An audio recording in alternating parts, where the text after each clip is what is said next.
നിങ്ങൾ ഈ സംഭവം കേട്ടവരാണോ? നബി സല്ലല്ലാഹു അലൈഹി വസല്ലമ തങ്ങൾ ഒരു ദിവസം പറയുകയാണ്, അന്ത്യദിവസമാകുമ്പോൾ 3 വ്യക്തികളെ കൊണ്ടുവരുന്നത്.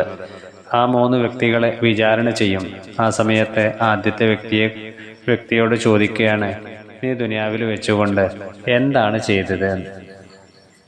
അദ്ദേഹം പറയുന്നത്, ഞാൻ നിന്റെ പ്രീതിക്ക് വേണ്ടി യുദ്ധം ചെയ്തു, അതേപോലെ തന്നെ രക്തസാക്ഷിയായി. അപ്പോൾ അല്ലാഹു തആല പറയുകയാണ്, കളവാണ് പറഞ്ഞത്. നീ യുദ്ധം ചെയ്തത് ആളുകൾ നിന്നെക്കുറിച്ച് ധീരൻ എന്ന് പറയാൻ വേണ്ടിയാണ് നിങ്ങൾ ചെയ്തത്. എന്നിട്ട് അദ്ദേഹത്തിനെ നരകത്തിലേക്ക് കൊണ്ടുപോവുകയും മലക്കുകളോട് നരകത്തിലേക്ക് വലിച്ചെറിയാൻ വേണ്ടി പറയുകയും ചെയ്യുകയാണ്. വീണ്ടും രണ്ടാമത്തെ വ്യക്തി ഒരു ആലിമാണ്. പണ്ഡിതനായ വ്യക്തിയോട് ചോദിക്കുകയാണ്, നീ പഠിച്ചതനുസരിച്ചിട്ട് എന്താണ് ചെയ്തത്? അദ്ദേഹം പറയുന്നത്, ഞാൻ നിന്റെ പ്രീതിക്ക് വേണ്ടി അറിവ് പഠിപ്പിച്ചു, ഖുർആൻ പാരായണം ചെയ്തു. അപ്പോഴും അല്ലാഹു തആല പറഞ്ഞത്, നീ പറഞ്ഞത് കള്ളമാണ്. നീ പണ്ഡിതനാണെന്നും നന്നായി ഖുർആൻ പാരായണം ചെയ്യുന്നവനാണെന്നും ജനങ്ങൾ പറയാൻ വേണ്ടിയാണ് നീ ചെയ്തത്.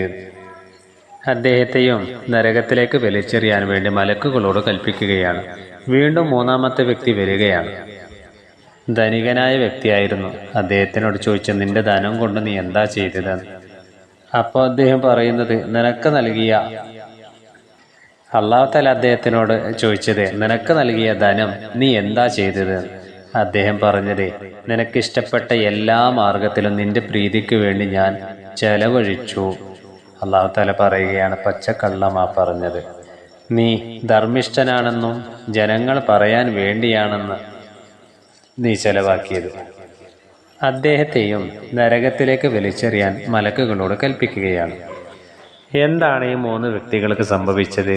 അവരെല്ലാവരും കർമ്മങ്ങൾ ചെയ്തിട്ടുണ്ട്, ദാനധർമ്മങ്ങൾ ചെയ്തിട്ടുണ്ട്, പക്ഷേ അള്ളാഹുവിൻ്റെ തൃപ്തിക്ക് വേണ്ടി മാത്രം ചെയ്തില്ല എന്നുള്ളതാണ്. അതുകൊണ്ട് തന്നെ അള്ളാഹുവിൻ്റെ തൃപ്തി നേടിയെടുക്കുന്നതിനേക്കാണ് ഇഖ്ലാസു എന്ന് പറയുന്നത്. അള്ളാഹു തആല നമ്മുടെ ജീവിതം നന്നാക്കി തരട്ടെ. ആമീൻ യാ റബ്ബൽ ആലമീൻ.